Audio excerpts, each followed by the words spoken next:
Olá, vestibulando. Tudo bem?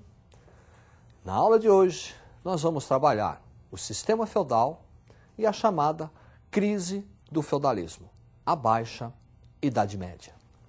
Preste atenção nessa gravura, retratando o cotidiano medieval. Uma sociedade que vai ter como atividade econômica principal a agricultura. Uma agricultura autossuficiente, quer dizer, voltada para o consumo e com trocas naturais. Entenda que por trocas naturais não estamos aqui eliminando as trocas monetárias. As trocas monetárias existiram, mas de pouca circulação, apenas para o comércio a longa distância. Por exemplo, para conseguir o sal, ou a pimenta, ou o cravo. Mas localmente, internamente, as trocas no sistema feudal serão naturais, produto por produto. O poder político na sociedade feudal será um poder descentralizado, fragmentado. Isso porque a posse da terra é que dá o poder político ao seu proprietário. Preste atenção neste quadro. Feudalismo, economia agrária autossuficiente, com trocas naturais, poder político descentralizado, uma sociedade estamental e o trabalho servil. Sociedade estamental, o que vem a ser isso? É uma sociedade dividida em grupos, em camadas, em estados, estamentos. E cada grupo, cada estamento, possui seus privilégios ou não. Para melhor visualização, preste atenção neste quadro.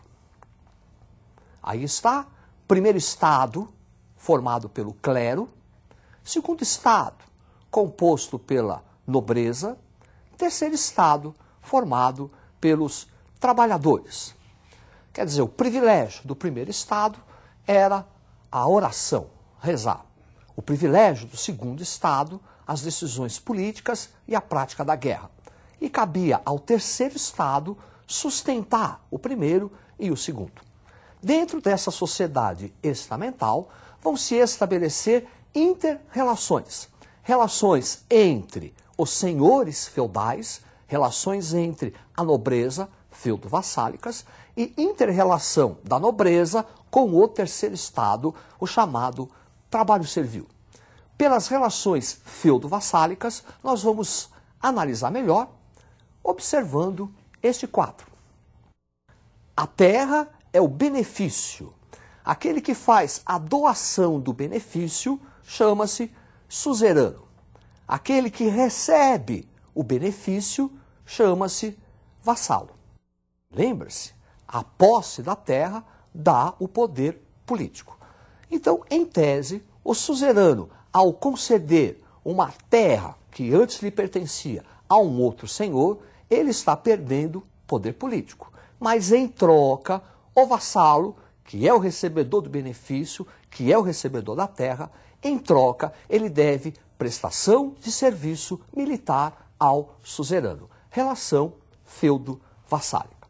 A outra inter-relação está relacionada à servidão. O servo é um tipo de mão de obra em meio caminho entre a escravidão e o trabalho assalariado. Ele não é assalariado, pois não recebe nada, mas também não é escravo, porque ele é juridicamente livre. Ele é dono, ele tem as suas ferramentas, ele não pode ser vendido e nem maltratado. No entanto, o servo está preso à terra. E é da exploração do servo, e é da exploração da produção que o servo tira da terra, que o senhor feudal, que a nobreza medieval, tira os seus rendimentos. As obrigações feudais principais eram 3. Preste atenção neste quadro. As obrigações feudais: corvéia, talha, banalidades. Corvéia consistia no trabalho que o servo era obrigado a realizar nas chamadas terras do senhor feudal. Alguns dias da semana, normalmente 5, todo o trabalho, toda a produção realizada pelo servo nas terras do senhor eram de exclusividade do senhor feudal. Corvéia.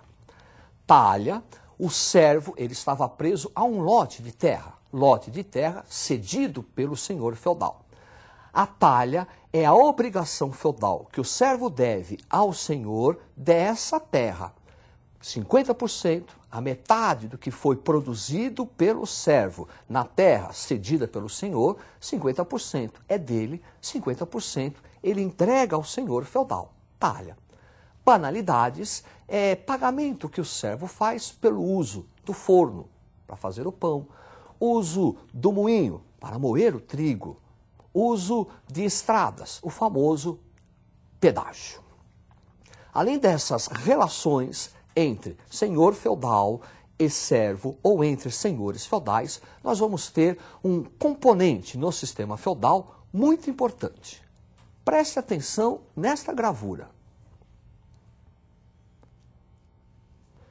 Já percebeu que vamos falar agora da igreja cristã, a igreja medieval, que será a principal instituição da Idade Média, com enorme poder econômico, enorme prestígio social e enorme poder político. Haja vista que a Igreja Católica será a principal proprietária de terras da Europa medieval. E essa igreja vai se fazer presente em todos os momentos da vida de um homem da Idade Média, desde o batismo até a extrema-unção. Preste atenção neste quadro. Clero secular. Clero secular é aquela parte da igreja em contato com os fiéis, composto por alto clero, papa, bispo, abade, a cúpula dirigente. Baixo clero, que está mais em contato com os fiéis, é o padre, o vigário. E clero regular, mosteiros. Por clero regular, entenda-se aquela parte do clero que não está em contato com os fiéis. Pelo contrário, ela está isolada, resguardada em mosteiros. São as famosas ordens. A ordem beneditina, a ordem dos carmelitas, a ordem dos franciscanos. E no topo dessa hierarquia, quer seja clero regular ou clero secular, está a figura do Papa. Preste atenção neste quadro. É uma gravura que retrata um burgo, uma cidade medieval.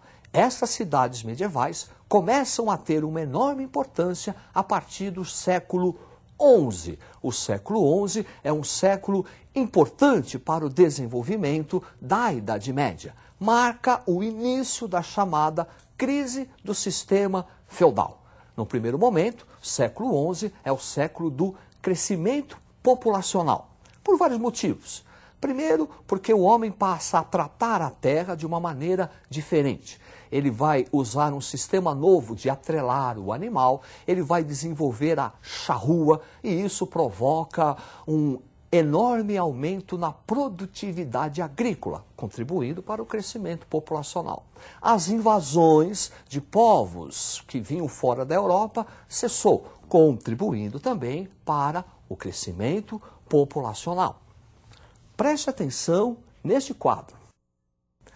Baixa Idade Média, as inovações técnicas que contribuem para o crescimento populacional, as cruzadas e a reabertura do mar Mediterrâneo. As cruzadas estão também relacionadas a esse crescimento populacional. Embora a Igreja Católica tenha convocado as cruzadas para a libertação da Terra Santa, Jerusalém, que estava sob o controle dos muçulmanos desde o século VII.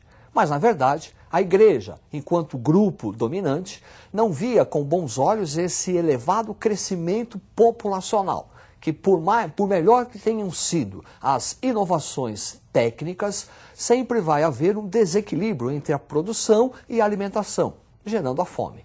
Daí, a Igreja Católica vai exportar a miséria. A primeira cruzada chamou-se Cruzada dos Mendigos. E as cruzadas vão também contribuir para a chamada reabertura do mar Mediterrâneo. incentivando assim novamente as trocas comerciais entre o Oriente e o Ocidente, caracterizando o chamado renascimento comercial.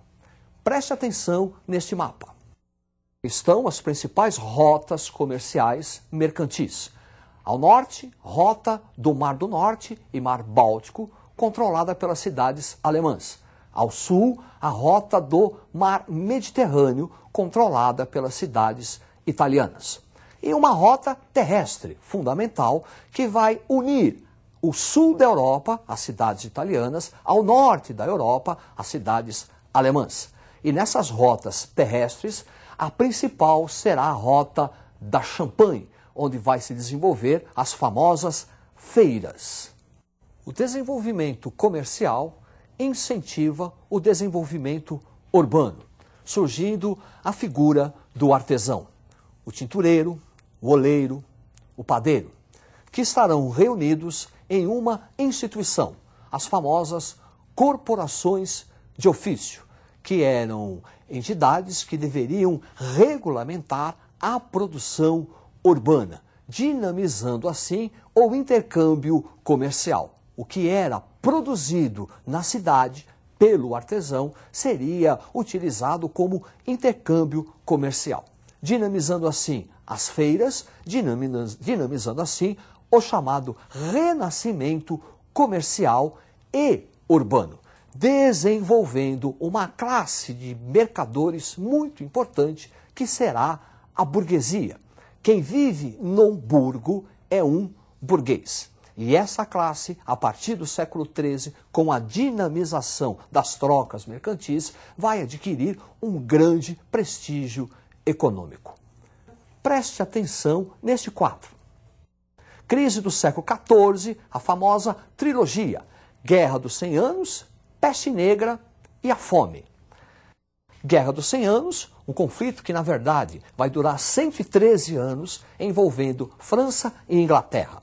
A Guerra dos 100 Anos contribui para a crise do sistema feudal ao desorganizar a produção agrícola, aumentando a fome.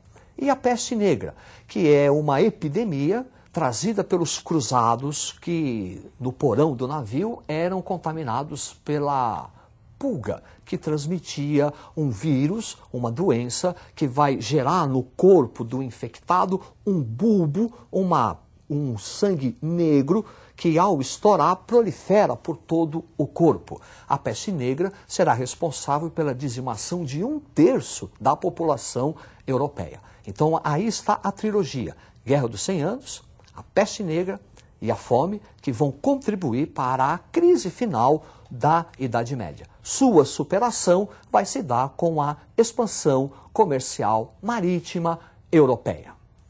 Uma boa sorte, estude e até a próxima!